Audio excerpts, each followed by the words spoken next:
আমরা কারি আব্দুল বাসেতের নাম অনেকেই জানি। ওনার সম্পর্কে একটি আশ্চর্যজনক ঘটনা মিজানুর রহমান আজহারী হুজুর বলতেছেন, আপনারা শুনুন। আপনারা মিশরের কারি আব্দুল বাসেতের নাম শুনেছেন? ওনাকে নিয়ে মিশরের প্রেসিডেন্ট জামাল আব্দুল নাসের একবার সোভিয়েত ইউনিয়নে গিয়েছিল, যেটাকে আমরা বর্তমানে বলি রাশিয়া। কি বলি? রাশিয়া। তৎকালীন সময় এটা ছিল সোভিয়েত ইউনিয়ন, এখন এটা হয়েছে রাশিয়া। তো রাশিয়াতে যাওয়ার পরে মিশরের প্রেসিডেন্ট জামাল আব্দুল নাসের ওনার সব প্রেসিডেন্টদেরকে রাশিয়ার প্রেসিডেন্টের কাছে পরিচয় করায় দিচ্ছে যে এটা আমার হোম মিনিস্টার, এটা আমার ফিনান্স মিনিস্টার, এটা আমার এডুকেশন মিনিস্টার, এটা এই মন্ত্রী, এটা ওই মন্ত্রী, এটা ওই মন্ত্রী। তো সব মন্ত্রীরা সুটেড বুটেড, প্যান্ট পরা, শার্ট পরা, টাই পরা, ব্লেজার পরা। কিন্তু কারি আব্দুল বাসেত ব্লেজার পরতেন না, উনি জুব্বা পরতেন। তো রাশিয়ার প্রেসিডেন্ট বলে, আপনার এইটা আবার কোন মন্ত্রী? সব মন্ত্রীর পোশাক একরকম, এর পোশাক আরেক রকম, এটা কোন মন্ত্রী? জামাল আব্দুল নাসির বলে, এটা আমাদের কোনো মন্ত্রী নয়, এটা আমাদের দেশের কারি, এটা আমাদের দেশের কারি। রাশিয়ার প্রেসিডেন্ট বলে, কারি আবার কি? কারণ এরা কারি জিনিসটা কি এটা জানে না, এটা তারা বুঝে না। তো জামাল আব্দুল নাসির বলল যে আমাদের যে পবিত্র ধর্মগ্রন্থ আছে আল কোরআন আল করিম, এই আল কোরআন আল কারিম উনি চমৎকার করে আবৃত্তি করতে পারে, আর আমরা সেটা শুনি, আমাদের হৃদয় ঠান্ডা হয়ে যায়। তো রাশিয়ার প্রেসিডেন্ট বলে, আজকে রাতে তো আমাদের একটা পার্টি আছে, নাইট পার্টি। কি পার্টি? এখানে নৈশ ভোজ হবে, খাওয়া দাওয়া হবে, আর হবে বেলি ড্যান্স। কি হবে? রুব্বানে নাচে কোমর দুলাইয়া, এই সব মুখস্থ। তো এই বেলি ড্যান্স হবে, এই বেলি ড্যান্স আমরা দেখবার, উইস্কি খাবো, অ্যালকোহল খাবো, মদ খাবো। তো কারি আব্দুল বাসিত ইবনে আব্দুস সামাদকে রাজি করানো হলো। কারি আব্দুল বাসিত ইবনে আব্দুস সামাদ রাজি হলো। উনি গেলেন, যে হল রুমের ভেতরে বেলি ড্যান্স হয় ওখানে ওনার বসানো হলো। সিঙ্গাররা যেখানে গান গায় ওইখানে উনি মাইক্রোফোনের সামনে বসলেন, আর আল্লাহরে বললেন, আল্লাহ, আমার গলায় যত সুর আছে, যত মেলোডি আছে, ভয়েস আছে, সব সুরকে আমি উজাড় করে দিয়ে আজকে তেলাওয়াত করব।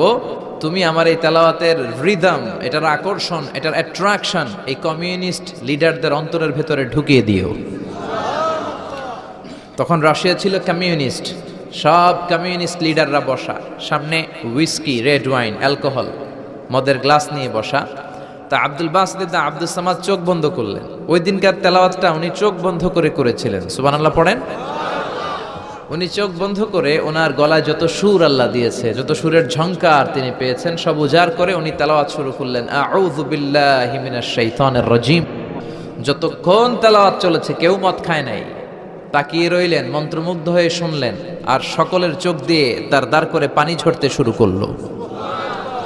তেলাওয়াত শেষ, আব্দুল বাসিত চোখ খুললেন, চোখ খুলে দেখেন কেউ মদ খায় নাই, আর সবাই কান্না জর্জরিত অবস্থায় বসে আছে। মিশরের প্রেসিডেন্ট জামাল আব্দুল নাসের কমিউনিস্ট লিডারদেরকে জিজ্ঞেস করলেন, এই যে আমাদের আবৃত্তিকার ও কোরআন থেকে আবৃত্তি করেছে, আপনারা কি এর অর্থ বুঝেছেন? তারা বলে, না বুঝি নাই। কোনো মানে বুঝেছেন? না বুঝি নাই। তো কেঁদেছেন কেন? কমিউনিস্ট লিডাররা বলে, এত চমৎকার সুরেলা সুর, এরকম গলা, এরকম ভয়েস আমরা আমাদের জীবনে শুনি নাই।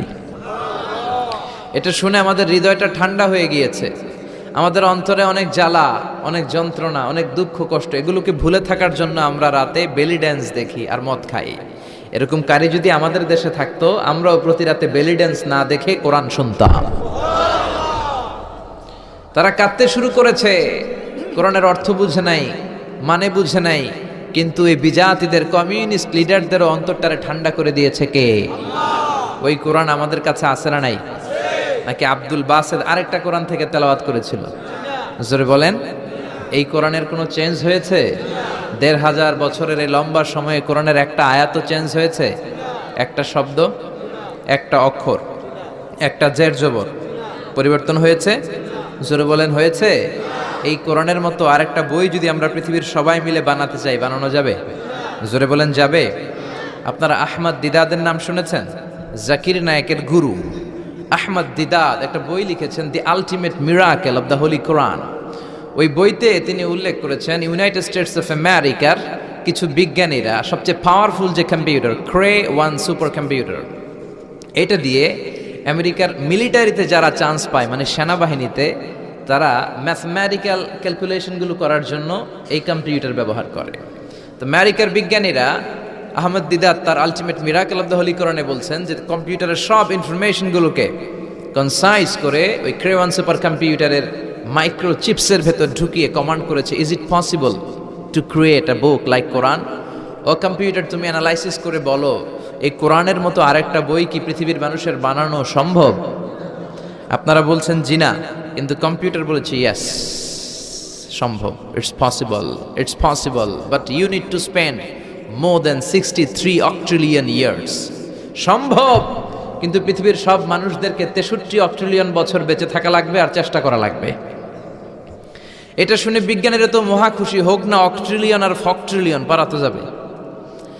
কিন্তু নিউমেরিক্যাল সায়েন্স বলে যে octillion is very dangerous to reach there. Octillion হচ্ছে এমন একটা সংখ্যা যেটা পর্যন্ত পৌঁছা মানুষের পক্ষে অসম্ভব।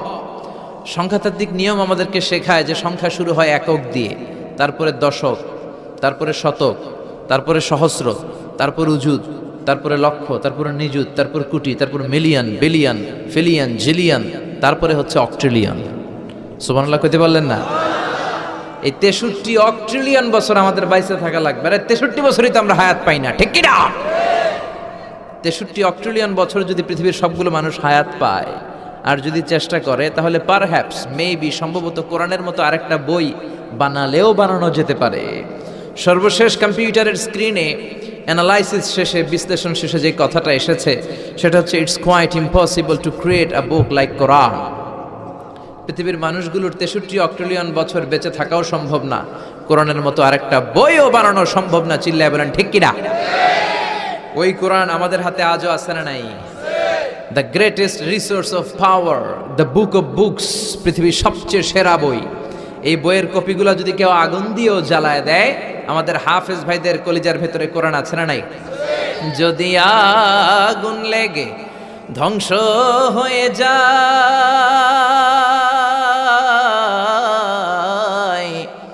ধ্বংস হয়ে যায়, যদি আগুন লেগে যায়, পুড়ে যায় পৃথিবীর সব বইয়ের দোকান, বিশ্ব থেকে হারাবে না পবিত্র কোরআন, বিশ্ব থেকে হারাবে না পবিত্র